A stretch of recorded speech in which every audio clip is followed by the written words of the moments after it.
నమస్కారం న్యాయ విద్యార్థులారా. తెలంగాణ భూచట్టాలపై మన చర్చకు స్వాగతం. ఈరోజు మనం చాలా కీలకమైన ఒక అంశాన్ని చూడబోతున్నాం. సమాజంలోని బలహీన వర్గాల భూహక్కులను కాపాడ్డానికి మన చట్టవ్యవస్థ ఎలాంటి ఏర్పాట్లు చేసింది? దీని అర్థం చేసుకోవడానికి మనం రెండు కవచాలు, ఒక ఖడ్గంలాంటి 3 కీలకమైన చట్టపరమైన అంశాలను లోతుగా విశ్లేషిద్దాం. గుర్తుంచుకోండి, మనమిక్కడ కేవలం భూమి గురించి మాట్లాడట్లేదు, వాళ్ల బతుకుతెరువు, వాళ్ల జీవనాధారం గురించి చర్చిస్తున్నాం. ఈ ఒక్క ప్రశ్నతోనే మన చర్చను ప్రారంభిద్దాం. అసలు బలహీనుల భూమిని దేని నుండి రక్షించాలి, ఎలా రక్షించాలి? రేపటి న్యాయవాదులుగా మనం అర్థం చేసుకోవాల్సిందేంటంటే, చట్టమనేది కేవలం కొన్ని సెక్షన్లు, ఆర్టికల్ సమాహారం కాదు. ప్రతి చట్టం వెనుక ఒక సామాజిక ఉద్దేశం, ఒక మానవతా దృక్పథం ఉంటాయి. లక్షలాది మంది జీవితాలను, వారి అస్తిత్వాన్ని ప్రభావితం చేసే ఈ శాసనాల వెనుక ఉన్న ఆత్మను మనం పట్టుకోవాలి. సరే, ముందుగా ఒక ముఖ్యమైన లీగల్ టర్మ్ గురించి తెలుసుకుందాం.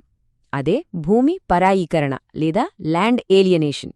సింపుల్గా చెప్పాలంటే, భూమి హక్కులను ఒకరి నుండి ఇంకొకరికి బదిలీ చేయడం. ఇది అమ్మకం కావచ్చు, గిఫ్ట్ కావచ్చు, లేదా లీజ్ కూడా కావచ్చు. సాధారణంగా ఇది ఒక మామూలు లావాదేవీ. కానీ బలహీన వర్గాల విషయంలోకి వచ్చేసరికి ఇదే వాళ్ళని దోపిడీ చేయడానికి ఒక ఆయుధంగా మారుతుంది. ఈ దోపిడీని ఆపడానికే మన చట్టాలొచ్చాయి. అవేంటో ఇప్పుడు చూద్దాం. మన రాజ్యాంగం అందించిన మొదటి రక్షణ కవచం ప్రాంతీయ పరిరక్షణ. అంటే ఇక్కడొక వ్యక్తిని కాదు, మొత్తం భౌగోళిక ప్రాంతాన్నే ఒక రక్షణ వలయంలోకి తీసుకొస్తారు. ఈ ప్రత్యేక ప్రాంతాలనే మనం షెడ్యూల్డ్ ఏరియాలు అంటాం. ఇక్కడ భూ లావాదేవీలకు సంబంధించిన రూల్స్ అనేవి చాలా భిన్నంగా, చాలా కఠినంగా ఉంటాయి. ఎందుకంటే అక్కడి ప్రజల సంస్కృతి, జీవన విధానం ఆ భూమితో ముడిపడి ఉంటాయి. మరి ఈ రక్షణకు చట్టపరమైన ఆధారమేంటి? ఇదిగో ఇక్కడుంది.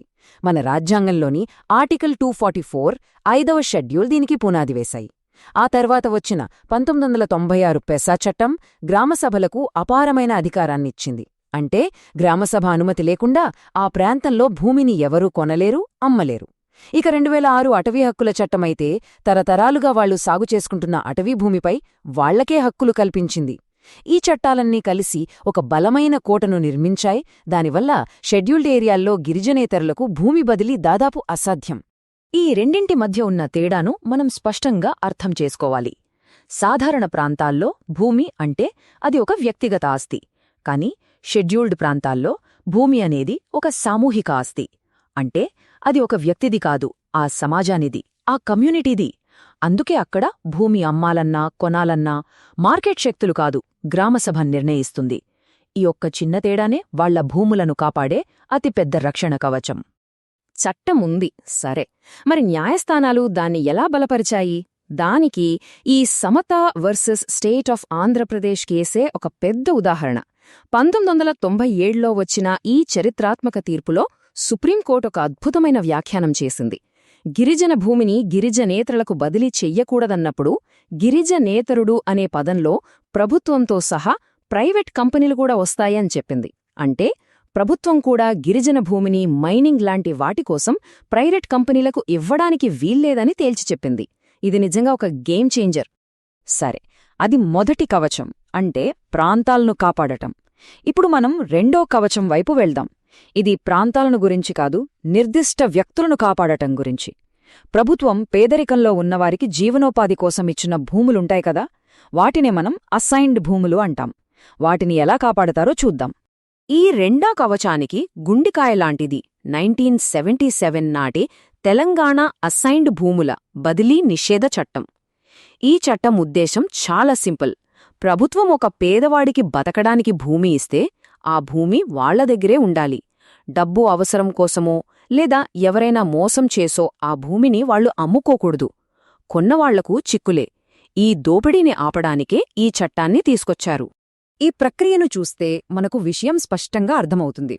ఫస్ట్, ప్రభుత్వం భూమిలేని పేదలకు భూమిని కేటాయిస్తుంది.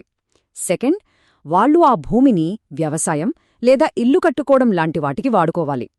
ఇక మూడోది, ఇది చాలా ముఖ్యం, ఆ భూమిని బదిలీ చేయడంపై సంపూర్ణ నిషేధం. అమ్మడం, కొనడం, గిఫ్టివ్వడం ఏదీ కుదరదు. ఎందుకంటే ప్రభుత్వం భూమి ఇచ్చింది సామాజిక న్యాయం కోసం, వాళ్లు వ్యాపారం చేసుకోవడానికి కాదు. మరి ఈ రూల్ని ఎవరైనా బ్రేక్ చేస్తే ఏమవుతుంది? అక్కడే అసలు కథ ఉంది. ఇప్పటిదాకా మనం 2 కవచాల గురించి మాట్లాడుకున్నాం.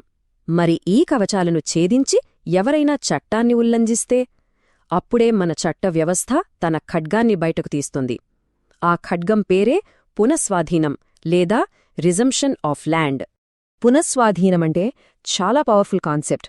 ఎవరైనా సరే అసైన్డ్ భూమిని అక్రమంగా కొంటే ప్రభుత్వం ఆ లావాదేవీని రద్దు చేయడమే కాదు, ఆ భూమిని తిరిగి తన ఆధీనంలోకి తీసుకుంటుంది. అంటే అమ్మినవాడికి డబ్బులు పోతాయి, కొన్నవాడికి భూమి పోతుంది. ఆ భూమి మళ్లీ ప్రభుత్వ ఆస్తిగా మారిపోతుంది. ఈ చట్టాలకున్న అసలైన పదును ఇదే. ఈ పునఃస్వాధీన అధికారానికి కోర్టులు కూడా పూర్తి మద్దతిచ్చాయి. ఉదాహరణకు ఈ నారాయణరావు కేసు తీర్పునే చూడండి. కోర్టులేం చెప్పాయంటే, అసైన్డ్ భూమిని బదిలీ చేస్తే ఆ బదిలీ మొదటినుంచే చెల్లదు, అంటే ఇట్ ఈజ్ వాయిడ్ అబ్ ఇనీషియో. అంతేకాదు, ప్రభుత్వం ఆ భూమిని స్వాధీనం చేసుకుని ఇంకో అర్హలైన పేదవాడికివ్వొచ్చు. ఇది అసలు లబ్ధిదారుడికి కూడా ఒక పెద్ద హెచ్చరికనమాట. సో ఇక్కడ మనం గుర్తుంచుకోవాల్సిన కీలకమైన పాయింట్ ఇదే. షెడ్యూల్డ్ ప్రాంతాల్లో గిరిజన భూమినిగాని లేదా అసైన్డ్ భూమినిగాని అక్రమంగా కొంటే కొన్నవాళ్లకి ఎలాంటి హక్కులు రావు. పైగా ప్రభుత్వం ఎప్పుడైనా ఆ భూమిని తిరిగి స్వాధీనం చేసుకోవచ్చు. ఇది భూమిని కొనేవాళ్లకి అమ్మేవాళ్లకి ఇద్దరికీ ఒక బలమైన సందేశం. ఇంత పటిష్టమైన చట్టాలు, రక్షణ కవచాలు ఉన్నా వాస్తవ పరిస్థితి ఎలా ఉంది? పుస్తకాల్లో ఉన్న చట్టానికి ఆచరణలో జరిగేదానికి మధ్య ఎప్పుడూ ఒక గ్యాప్ ఉంటుంది కదా. లా ఇన్ బుక్స్కి, లా ఇన్ యాక్షన్కి మధ్య తేడా ఉంటుంది. మరి ఆ గ్యాప్ ఎందుకొస్తుంది? క్షేత్రస్థాయిలో అసలు పోరాటం ఇంకా ఎందుకు కొనసాగుతుంది? వాస్తవంలో మన ముందు ఎన్నో సవాళ్లున్నాయి. మొదటిది, చట్టాలమల్లో విపరీతమైన జాప్యం. రెవెన్యూ ట్రిబ్యునళ్లలో కేసులు ఏళ్ల తరబడి సాగుతూనే ఉంటాయి. ఇక రెండోది, అభివృద్ధి, పరిశ్రమల పేరుతో వచ్చే ఒత్తిళ్లు. కొన్నిసార్లు ఈ ప్రాజెక్టుల కోసం ఈ రక్షణ చట్టాలనే నీరుగార్చే ప్రయత్నాలు జరుగుతాయి. అన్నింటికన్నా ముఖ్యమైన మూడో సవాలు, లబ్ధిదారులకు తమ హక్కుల పట్ల సరైన అవగాహన లేకపోవడం.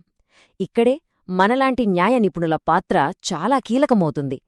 చట్టపరమైన రక్షణతో పాటు వాళ్లలో చైతన్యం తీసుకురావడం కూడా మన బాధ్యతే. ఇక ముగించే ముందు ఒక న్యాయ విద్యార్థులుగా మనందరం ఆలోచించాల్సిన ప్రశ్న ఇది.